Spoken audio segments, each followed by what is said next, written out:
teman-teman boleh mendengarkan lebih lanjut lagi dari teman-teman kita yang akan bercerita mengenai buku ini. Khususnya di Makassar Binel, saya bisa mengetahui apa yang terjadi di Papua hari ini.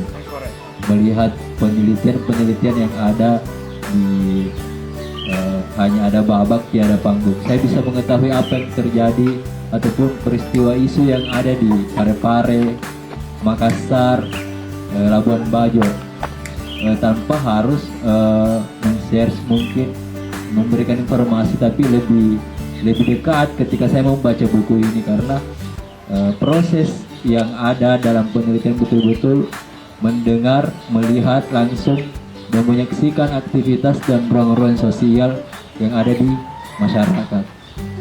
Itu yang membedakan mungkin dari beberapa penelitian, dan proses-proses itu tanpa ujung sebenarnya dikatakan gitu. Nabire.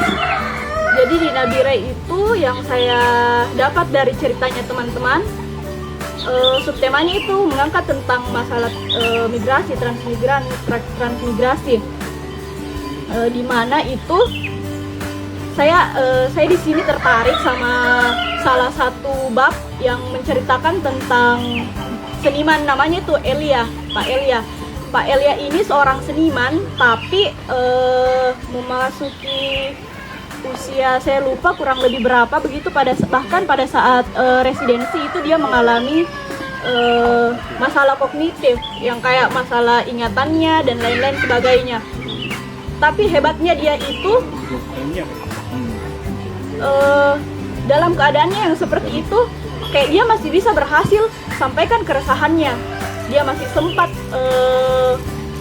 pas saya baca itu di sini, saya kayak bisa hadir di sana, kayak rasakan ini Pak Elia marah, kayak seberapa berdampaknya ini transmigrasi, programnya pemerintah untuk pindahkan masyarakat ke suatu wilayah yang tujuannya untuk sejahterakan orang-orang, supaya kesejahteraannya merata, tapi justru merasakan bagi masyarakat yang ada di Papua. Karena banyak sekali kayak perubahan-perubahan dari pola konsumsinya yang diatur, dan mereka nggak suka itu pola konsumsi. Saya juga mengalami MB secara langsung dalam proses mengalami bersama dengan Gandhi selama 1 bulan itu, tapi dalam proses menurut saya memang patut untuk saya tulis waktu itu, cuman memang kesempatan yang tidak sampai, sehingga yang jadi tulisan hanya 1. Itu barangkali secara sederhana bahwa tulisan literasi jalanan merespon krisis air di Pangkep itu menampilkan 4 spot. Spot pertama di kantor Rumah Saraung, di samping itu di foto bisa dilihat itu mata air dan air mata. Kemudian deburnya kian menghilang, itu berada di kantor pengadilan negeri di Belai. di Belai. Deburnya kian menghilang di Belai. Kemudian di mana lagi tadi?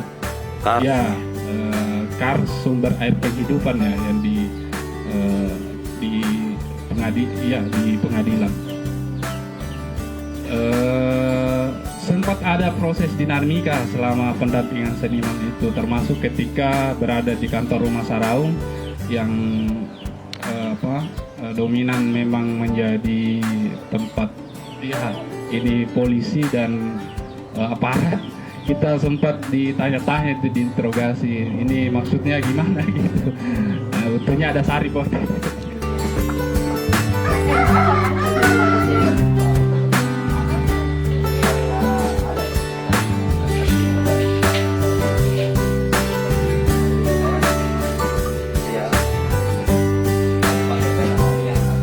Bilang lagi.